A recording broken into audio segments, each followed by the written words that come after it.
point, the bold efforts the present bank has made to control the government are but premonitions of the fate that awaits the American people should they be deluded into a perpetuation of this institution or the establishment of another like it. Unfortunately, his message was short-lived, and the international bankers succeeded to install another central bank in 1913, the Federal Reserve. And as long as this institution exists, perpetual debt is guaranteed. Now, so far we have discussed the reality that money is created out of debt, through loans. These loans are based on a bank's reserves, and reserves are derived from deposits. And through this fractional reserve system, any one deposit can create 9 times its original value, in turn debasing the existing money supply, raising prices in society. And since all this money is created out of debt and circulated randomly through commerce, people become detached from their original debt, and a disequilibrium exists where people are forced to compete for labor in order to pull enough money out of the money supply to cover their costs of living. As dysfunctional and backwards as all of this might seem, there is still one thing we have omitted from this equation. And it is this element of the structure which reveals the truly fraudulent nature of the system itself: the application of interest. When the government borrows money from the Fed, or when a person borrows money from a bank, it almost always has to be paid back with accrued interest. In other words, almost every single dollar that exists must be eventually returned to a bank with interest paid as well.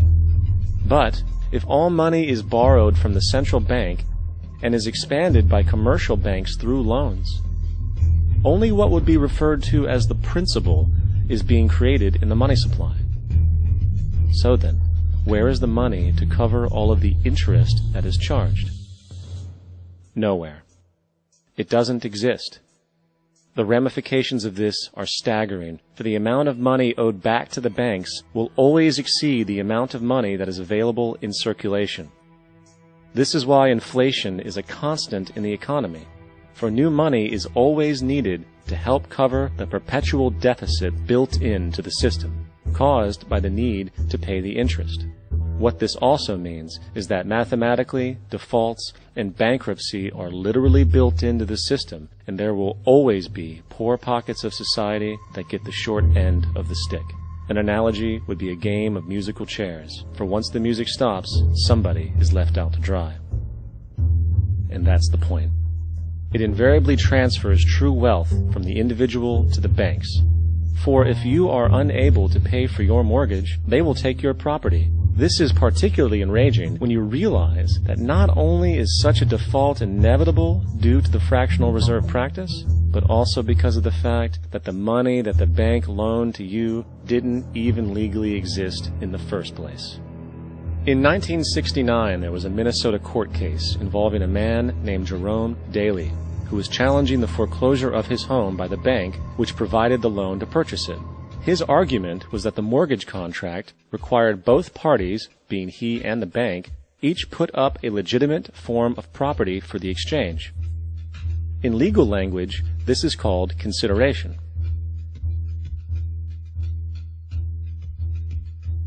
Mr. Daly explained that the money was, in fact, not the property of the bank, for it was created out of nothing as soon as the loan agreement was signed.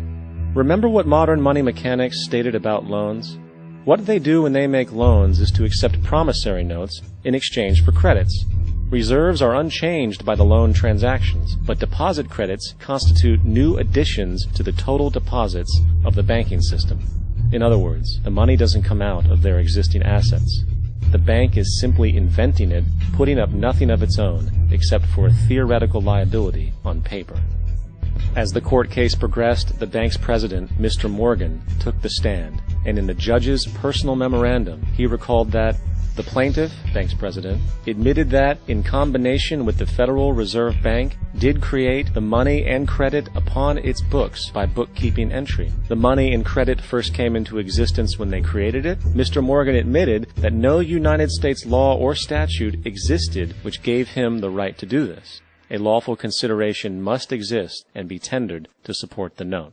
The jury found that there was no lawful consideration, and I agree.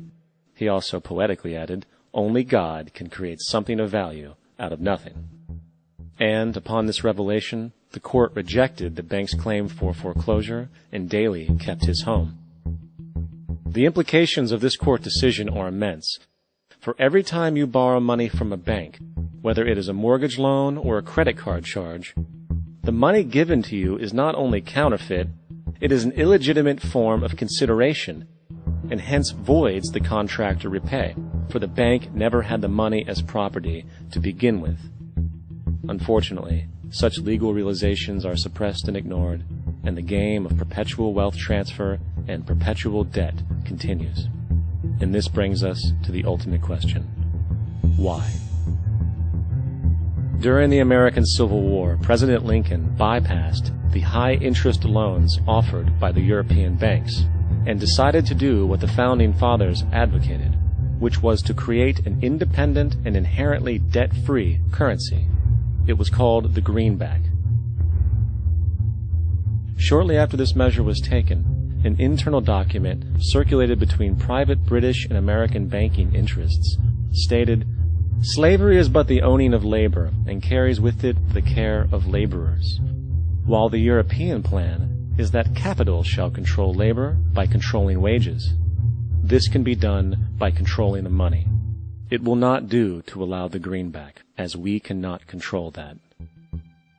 The fractional reserve policy perpetrated by the Federal Reserve, which has spread in practice to the great majority of banks in the world, is, in fact, a system of modern slavery. Think about it. Money is created out of debt. And what do people do when they are in debt? They submit to employment to pay it off. But if money can only be created out of loans, how can society ever be debt-free? It can't. And that's the point.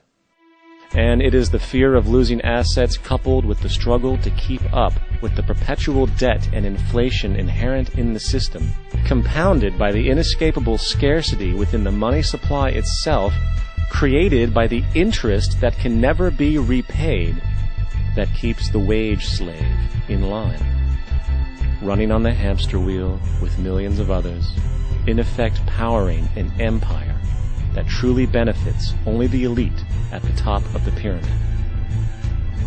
For, at the end of the day, who are you really working for? The banks. Money is created in a bank and invariably ends up in a bank. They are the true masters, along with the corporations and governments they support. Physical slavery requires people to be housed and fed. Economic slavery requires people to feed and house themselves. It is one of the most ingenious scams for social manipulation ever created, and at its core, it is an invisible war against the population. Debt is the weapon used to conquer and enslave societies, and interest is its prime ammunition. And as the majority walks around oblivious to this reality, the banks, in collusion with governments and corporations, continue to perfect and expand their tactics of economic warfare, spawning new bases, such as the World Bank and International Monetary Fund, while also inventing a new type of soldier, the birth of the economic hitman.